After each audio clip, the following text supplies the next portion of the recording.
We like to believe the world rewards kindness, that playing fair, helping others, and staying humble will lead to victory. But when we look around, the story often tells the opposite. The ones who rise fastest are rarely the kindest. They're not the most talented. They're the most willing to do what others won't. Because the game, as it stands, doesn't run on virtue. It runs on leverage. Ruthless people are not born cruel. They're forged through rejection, betrayal, humiliation. They learn early that mercy is not currency. It's liability. While the moral hesitate, the ruthless act. While the kind calculate how to be fair, the ruthless take what they want. And in a world designed around power, speed, and strategy, the ones who move without apology often win. But here's what the story doesn't show. Ruthlessness collects interest. It may get you to the top, but it doesn't keep you there.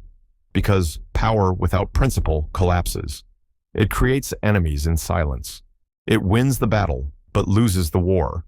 And those who climb with blood on their hands find it difficult to sleep in peace. So no, the world doesn't always reward the good, but it also doesn't forget the harm. Rise if you must. But remember, a soul is not something you can buy back, and some victories cost more than they're worth. Picture two souls standing on the edge of the same battlefield. One holds a sword, sharp with certainty, eyes locked forward, heart beating like war drums. He doesn't ask permission. He doesn't wait to be chosen. He carves the path he wants, and the world either bends or breaks beneath his will. The other hesitates, measures his worth through the eyes of others, wears humility like armor, waiting for the universe to reward his patience. But time doesn't pause for the pure of heart, and in a world built on momentum, stillness is a slow death. This is the silent war between two moral codes, one taught by dominance, the other by survival. Friedrich Nietzsche didn't believe morality was some sacred, universal law. He saw it as a battlefield, a tug of war between power and pain. And out of that clash, two types of morality were born. Master morality, born from strength, from creation, from those who had power and didn't flinch. It is a code written by the rulers, the builders, the fearless. In this view, good isn't what's gentle, it's what's strong. Ambition is sacred, will is holy, power is divine. These people don't wait to be crowned. They declare themselves kings and queens.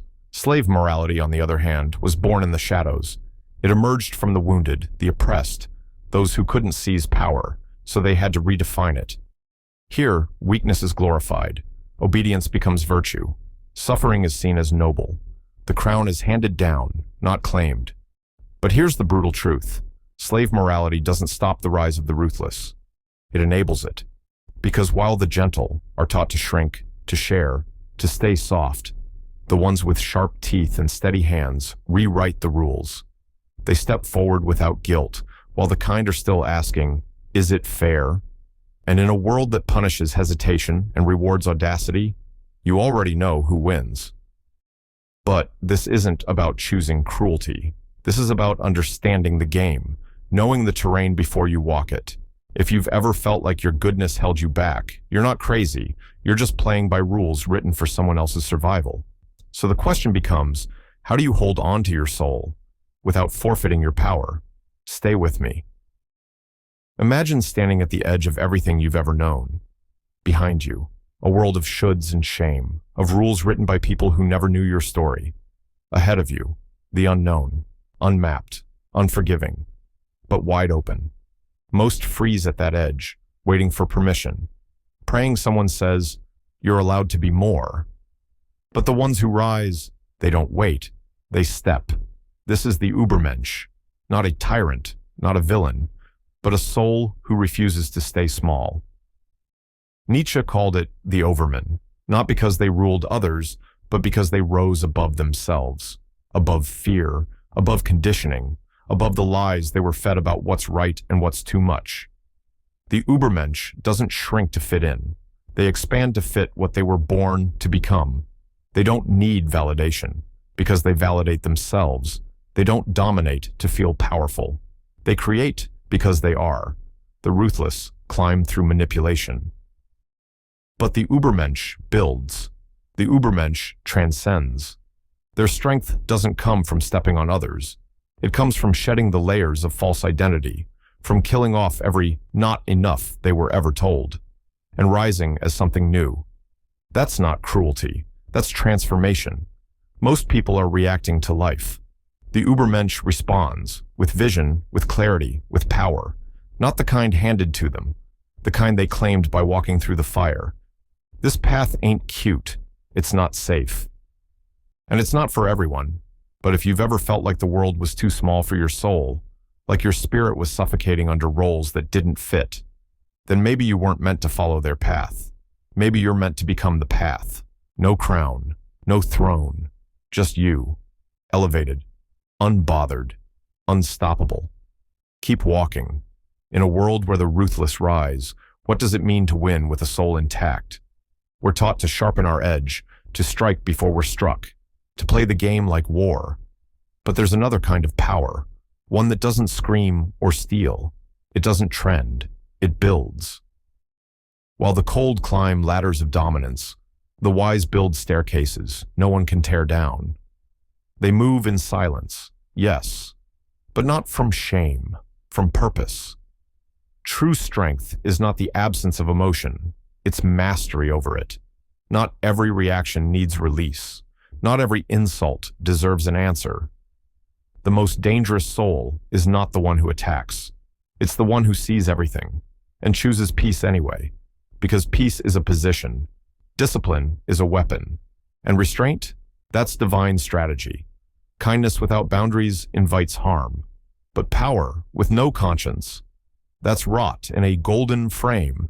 So you learn balance. You learn to walk through fire without letting your spirit burn. You learn to say no without guilt, yes without fear, and goodbye without collapse. You learn that your soul, your actual soul, is the only thing that's truly yours. And while the ruthless may conquer castles, they can't touch what's eternal. So rise, build, love hard, but let go faster. Speak truth, but know when silence speaks louder.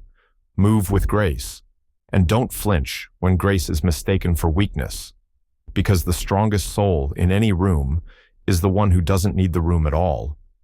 That's how you win, without losing yourself, without losing your light, without losing your soul. You live in a world that rewards those who move fast, speak loud, and bend the rules. And you've probably felt that sting, when kindness felt like a weakness, when your integrity slowed you down while others soared. But here's the truth they won't tell you. You don't need to become heartless to win. You just need to stop expecting fairness to save you. The world isn't fair. It was never designed to be. That's not a flaw in the system. That is the system. Power doesn't move by who's most deserving. It moves by who understands the game.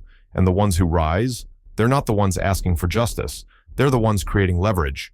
But here's where the game flips. The ruthless can win fast.